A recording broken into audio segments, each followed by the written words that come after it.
স্বয়ং হাদি ভাই তার নাম দিয়েছিলেন। ইনকলাব মঞ্চের আহ্বায়ক ওসমান হাদির খুনিদের অবিলম্বে গ্রেফতার ও বিচারের দাবিতে কেন্দ্রীয় শহীদ মিনারে শিল্পী সমাবেশ ও দ্রোহ আয়োজন করে বিপ্লবী সাংস্কৃতিক ঐক্য। অনুষ্ঠানে বক্তারা জানান, দীর্ঘ সময়েও হাদি হত্যার বিচার না হওয়ায় হতাশ তারা। ইচ্ছা, আশা এবং আকাঙ্ক্ষা ছিল ন্যায় ইনসাফ ভিত্তিক রাষ্ট্র ব্যবস্থা, কিন্তু তারা এই ওসমান হাদিকে বাঁচতে দেয়নি। সেই দাবিগুলো নিয়েই আমার ছোট ভাই ওসমান হাদি এই তো সেদিনও শাহবাগে প্রোগ্রাম করেছিল।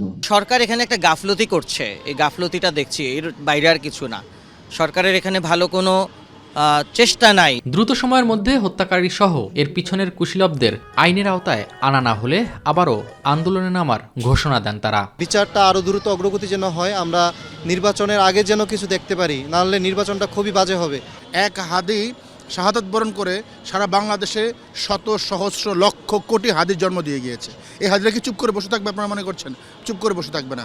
অতএব সময় দেওয়া হচ্ছে, ছাড় দেওয়া হচ্ছে, ছেড়ে দেওয়া হচ্ছে না। অনুষ্ঠানে গান এবং কবিতা আবৃত্তির মাধ্যমে ওসমান হাদিকে স্মরণ করা হয়।